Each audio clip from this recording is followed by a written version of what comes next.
Haunted castle రెండవ భాగం. ప్రకృతికి చేతబడి చేసినట్టు నల్లటి తారు రోడ్డు పాములా మెలికలు తిరిగిపోతోంది. రోడ్డుకు రెండు వైపులా దట్టమైన చెట్లు క్షుద్రశక్తుల చేతిలో బందీ అయినట్టు నిర్మానుష్యమైన రోడ్డు. దట్టంగా క్షణాలు అలుముకున్న మేఘాలు భయంగా హైవే నంబర్ 13ను చూస్తున్నాయి. హైవే నంబర్ 13 ప్రారంభం కావడానికి ముందే చుట్టూ ఇనుప పాముల్లా కంచె. రోడ్డును బ్లాక్ చేస్తూ ఇనుప స్తంభాలకు వేలాడదీసిన నల్లటి బోర్డు. దానిమీద భయాన్ని సూచించే ఎరుపు రంగు అక్షరాలు. హెచ్చరిక. హైవే నంబర్ 13 రహదారిని మూసివేసి 14వ రహదారి గుండా వెళ్ళుటకు దారి మళ్లించబడింది. ఈ ప్రాంతం అత్యంత ప్రమాదకరమైన ప్రాంతంగా ప్రకటించబడింది.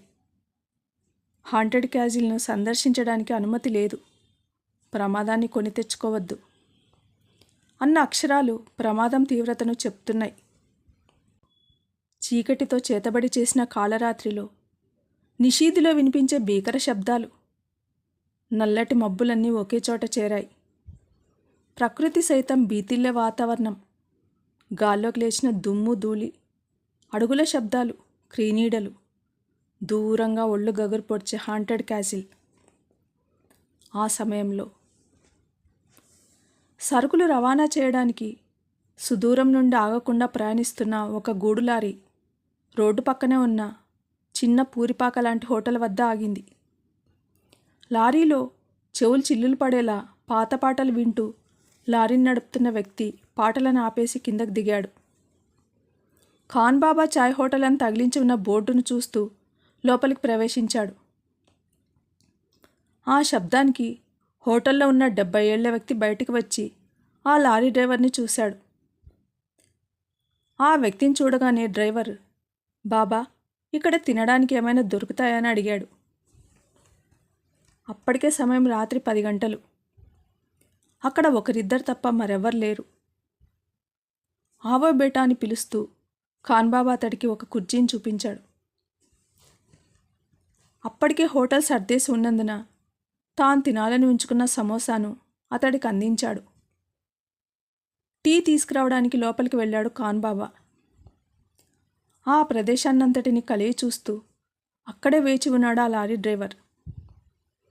ఖాన్బాబా తెచ్చిన సమోసాను తింటూ టీ తాగడం పూర్తి చేసి బయటకు వచ్చాడు. చుట్టూ చూస్తున్న అతడికి సుదూరంగా కంచె కనిపించసాగింది. ఆ కంచెను చూస్తూ నిలబడిపోయిన అతడికి ఆ కంచెకు ఆవల చీకటిలో ఎవరో ఉన్నట్టుగా అనిపించసాగింది. చుట్టూ నిర్మానుష్యంగా ఉంది. చీకటి కాటుక ఆ ప్రాంతాన్ని నల్లటి నిషీధిగా మార్చేసింది. కీచురాళ్ల రొద ఆ ప్రాంతాన్ని భయంగా ఆవరించుకుని ఉంది. ఆ కంచెకు అవతలగా ఒక ఎత్తైన ఆకారం నిలబడినట్టుగా ఉంది. ఆ దృశ్యం ఆ చీకటిలో భీతి గొలుపుతోంది.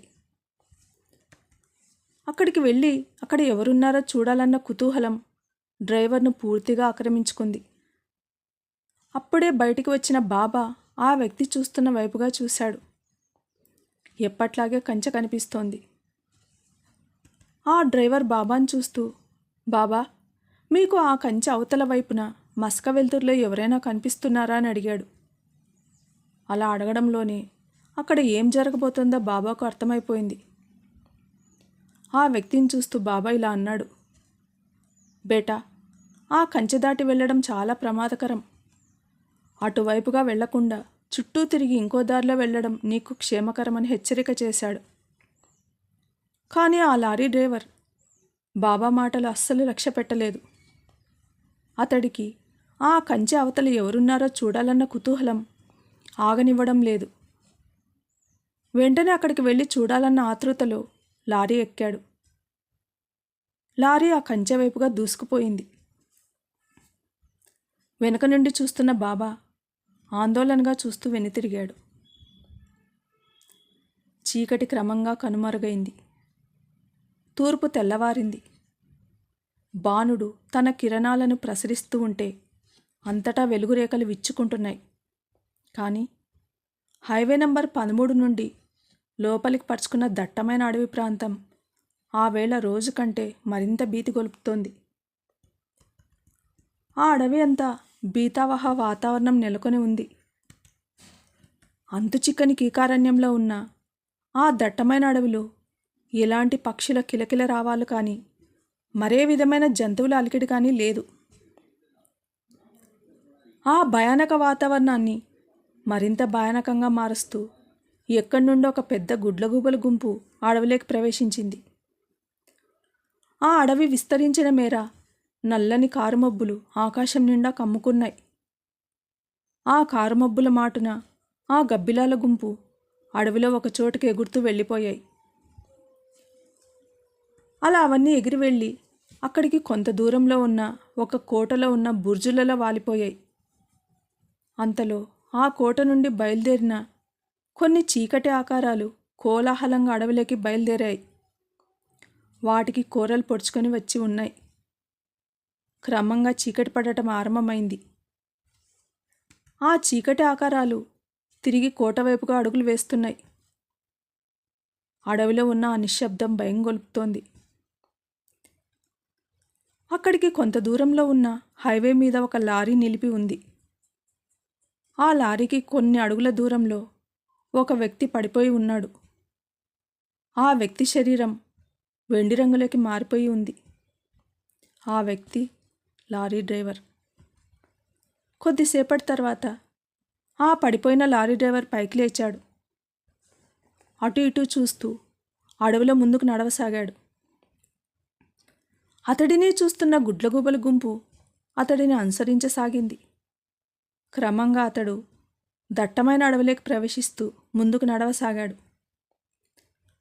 అతడు ముందుకు నడుస్తున్న కొద్దీ వాతావరణం భీతావహంగా మారిపోసాగింది. చీకటి మబ్బులు, కారు మబ్బులే ఆ ప్రాంతాన్ని ఆవరించాయి. ముందుకు నడుస్తున్న అతడు ఎదురుగా కనిపిస్తున్న దృశ్యాన్ని చూస్తూ ఒక్కసారిగా ఆగిపోయాడు. ఎదురుగా భీతి గొలుపుతూ ఉన్న హాంటెడ్ క్యాసిల్. అతడు కనిపించగానే క్యాసిల్ బుర్జుల్లో ఉన్న గబ్బిలాల గుంపులు పైకి లేచాయి. అవన్నీ అతడిని అనుసరిస్తూ వచ్చిన గబ్బిలాల గుంపులో కలిసిపోయాయి. అవన్నీ కలిసి కర్ణ కఠోరంగా అరవడం మొదలుపెట్టాయి. ఆ లారీ డ్రైవర్ హాంటెడ్ క్యాసిల్ ద్వారాన్ని సమీపించాడు. అక్కడున్న కొన్ని చీకటి నీడలు అతడిని చూసి పక్కకు తప్పుకున్నాయి. లోపలికి అడుగు వేసిన ఆ లారీ డ్రైవర్ ఒక్కసారిగా వెనుతిరిగి చూశాడు. ఆ వ్యక్తికి కూరలు పొడుచుకొని వచ్చి ఉన్నాయి. శరీరం వెండి రంగులోకి మారిపోయి ఉంది. అతడు లోపలికి ప్రవేశించగానే హాంటెడ్ క్యాసిల్ తలుపులు ఎవరో వేసినట్టుగా వాటంతట అవే మూసుకున్నాయి. గబ్బిలాల కర్ణ కఠోరమైన అరుపులు ఆగిపోయాయి. అటవీ ప్రాంతమంతా నీరవ నిశ్శబ్దం ఆవరించింది.